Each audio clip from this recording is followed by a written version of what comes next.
Hello বাচ্চারা, আজ আমরা শুনবো আমের খোঁজে পাখির দল নামক গল্পটি।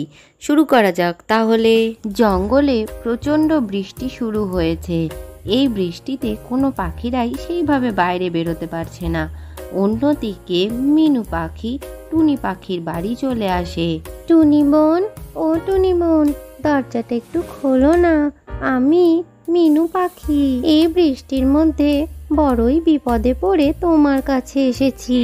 মিনু পাখির গলা শুনে টুনি পাখি দরজা এসে খুলে দেয়।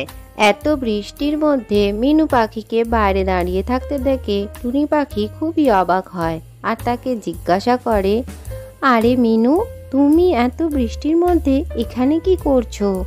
আমি তো বৃষ্টিতে খুব ভিজে গেছি টুনি, তোমার ঘরে গিয়েই আমি এই কথাটা বলি। ঠিক আছে মিনু, তুমি ভেতরে এসো। তোমাকে অনেক ধন্যবাদ টুনি, আমাকে ঘরে আসতে দেওয়ার জন্য। আসলে আমার বাসাটা এই বৃষ্টিতে দুলতে শুরু করেছে, আর সাথে আমার ঘরে কোনো খাবারও নেই। খিদেতে আমি তো অস্থির হয়ে পড়েছি, তাই তোমার কাছে এসেছি। যদি কিছু তুমি আমাকে একটু খাবার দিতে। ঠিক আছে মিনু, কোনো অসুবিধা নেই, আমার কাছে তো খাবার মজুদই আছে, তুমি সেখান থেকেই খেও। এরপরে টুনি মিনুকে কিছু খাবার খেতে দেয়। খেয়ে নাও মিনু, বৃষ্টি থামলে আমরা দুজনে মিলেই একসাথে খাবারের জোগাড় করতে যাব। এরপরে মিনু টুনির দেওয়া কিছু খাবার খুব মনের আনন্দে খেতে লাগলো।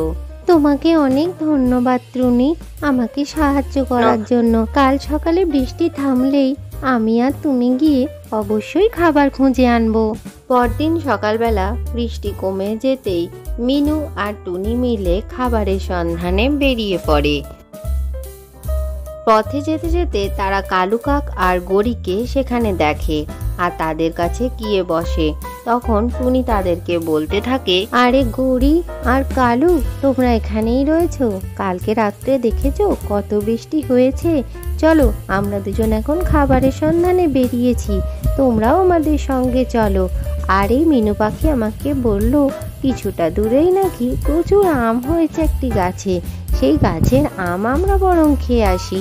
হ্যাঁ হ্যাঁ, চলো মিনু, আমরাও তোমাদের সাথে যাচ্ছি, ওখানে ভালো আম খাওয়া যাবে। এবারে তারা চারজনে মিলে বেরিয়ে পড়ে আম খাওয়ার জন্য। সেখানে তারা পৌঁছেও যায় যেখানে আমের গাছটি রয়েছে। সেখানে তারা মনের আনন্দে প্রচুর আম খায়, আর আম গাছের নিচেও অনেক আম পড়ে থাকে। আরে, আমরা তো এখানে প্রচুর আম খেয়েছি, এবার আমাদের কিছু আম বাড়ি নিয়ে গিয়ে সঞ্চয় করে রাখতে হবে। যা বৃষ্টি শুরু হচ্ছে, পরে আমাদের সেটা কাজে লাগবে। না না টুনি, আমাদের খাবার নিয়ে যাওয়ার কোনো দরকার নেই, আমাদের ঘরে অনেক খাবার আছে।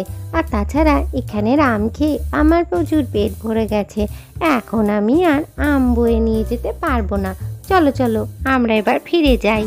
কালু আর গড়ি কোনো আম না নিলেও মিনু আর টুনি দুজনে মিলে আম নিয়ে নেয়। পরের দিনই আবার জঙ্গলে প্রচণ্ড বৃষ্টি শুরু হয়। এই বৃষ্টিও আর যেন থামতেই চায় না। এদিকে গড়ি আর কালুর ঘরে যে খাবার ছিল তাও আস্তে আস্তে শেষই হয়ে যায়।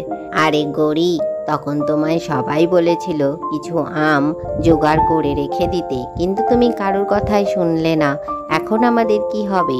প্রচণ্ড খিদে পেয়েছে, কে আমাদের খাবার দেবে? হ্যাঁ কালু, তুমি ঠিকই বলেছ, আমার সেদিন খুবই ভুল হয়েছিল।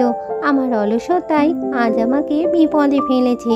এখন টুনির কাছেই আমাদের সাহায্য চাওয়ার জন্য যেতে হবে।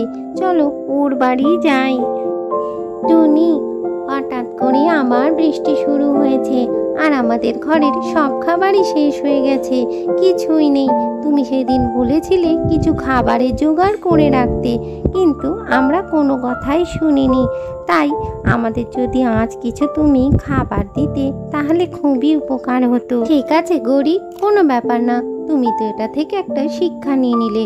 এবার নিজের ঘরের মধ্যে খাবার মজুত করে রেখো, কারণ বৃষ্টির মধ্যে তুমি আর বাইরে যেতে পারবে না, আর অলসতা করেও কোনো লাভ নেই। এরপরে টুনি তাদেরকে কিছু আম খেতে দিয়ে দেয়। আজকের গল্পটি থেকে কি শিখলে বাচ্চারা? কখনোই অলসতা করতে নেই।